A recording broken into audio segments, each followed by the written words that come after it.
जैसे मैं कह दूं कि चाक में कितना धनावेश है, अगर मैं ये कह दूं कि चाक में कितना धनावेश है, अब मैं कह दूं कि जो चाक है ये चाक है कैल्शियम हाइड्रोक्साइड है, ये है।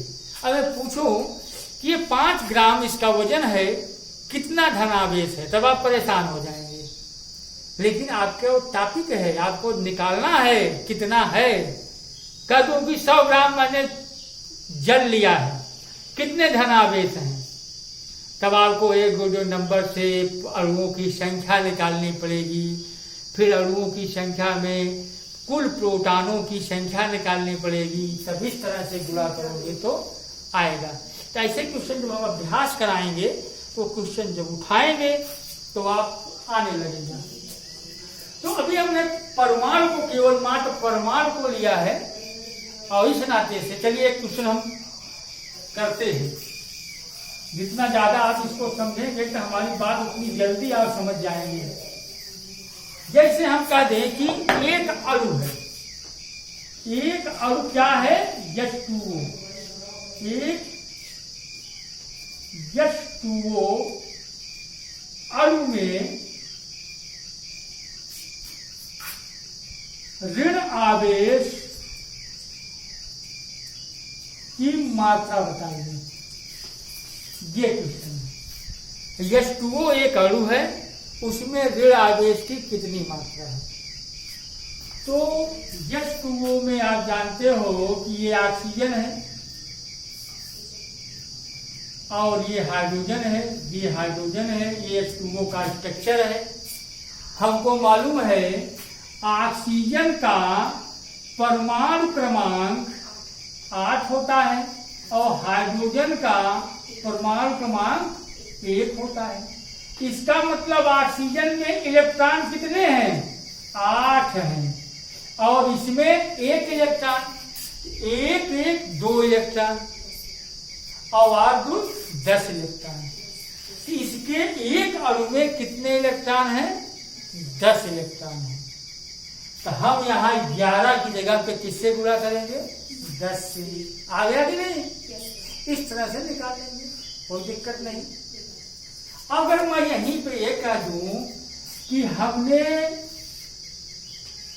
हमने 18 ग्राम जल लिया है, जल है, एक बर्तन में हमने जल लिया है, तो कोई कटोरी है, उस कटोरी को पहले तराजू पे तौल लिया, ठीक, और उसका वजन नोट कर लिया कापी पर, फिर उसके अंदर पानी डाला। अब वजन क्या हो, पानी प्लस कटोरी दोनों जोड़ के आएगा। हमने कटोरी वाला जब फिर रीडिंग ले लिया उसका, हमने कटोरी वाला वजन माइनस कर दिया, तो जो बचा वो जल का ही तो वजन बचा। तो वही कहा कि जल का वजन 18 ग्राम है। अब हमको बताइए इसमें ऋणावेशों की संख्या कितनी है। अब आपको निकालना पड़ेगा कि 18 ग्राम में H2O कितने हैं, कितने अणु जल के हैं, तब निकालना पड़ेगा। तब आप इसको कैसे करोगे, तब आप कहोगे कि ये गेडो ने हमें बताया है कि 18 ग्राम जल में 1 मोल H2O अणु होते हैं। 1 मोल किसको कहते हैं, 6.02 इंटू 10⁻23। इतने अणु हैं। एक अणु में 10 इलेक्ट्रॉन है, अभी आपने बताया, तो 10 से इसमें गुणा करो तो उतने इलेक्ट्रॉन हो गए कि नहीं, उतने से गुणा कर दो, आ जाएगा कि नहीं। तो अब हम बढ़ते हैं इसमें आगे। देखिए, हम आपको ये बता चुके कि कोई परमाणु हो, अणु हो, उसके अंदर धन आवेश भी है, ऋण आवेश भी है, लेकिन टोटल 0 है, टोटल 0 है।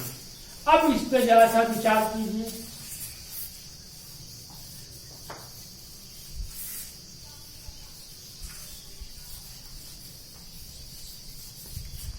जैसे मान लीजिए कि ये परमाणु है, सोडियम का ही परमाणु है, सोडियम ही है। तो हमको मालूम है इसमें 11 प्रोटॉन हैं और 12 न्यूट्रॉन हैं। तो बाहरी कक्षाओं में कितने इलेक्ट्रॉन होंगे? 3, 4, 5, 6, 7, 8 और ये 11 इलेक्ट्रॉन है। कितना आवेश है इसके परमाणु के ऊपर? परमाणु के ऊपर कितना आवेश है? 0 है, क्योंकि जितना धन उतना ऋण 0 है। ठीक, हमने एक इलेक्ट्रॉन इसमें से निकाल दिया, बताइए अब इसके ऊपर धनावेश आया कि ऋण?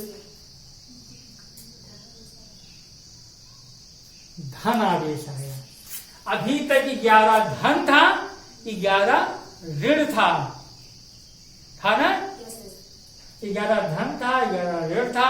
हमने एक ऋण आवेश कम कर दिया, तो धन वाला एक ज्यादा हो गया कि नहीं? धन वाला एक ज्यादा हो गया। तो धन वाला एक ज्यादा हुआ, एक के लिए हम एक धनावेश लगाएंगे। एक इलेक्ट्रॉन यहां से निकला है तो कितना ऋण आवेश निकला है? मान लो ई निकला है। ई आवेश यही तो क्यू है, यही तो क्यू है, ई निकला है। ई किसको कहते हैं? ई है मूल आवेश। इसका मान 1.6 -19 कूलाम होता है, मतलब सबसे छोटा आवेश है। अब ये धन हो सकता है, ऋण हो सकता है, परमाणु की बात कर रहे हैं हम। धन है कि ऋण है उससे मतलब नहीं।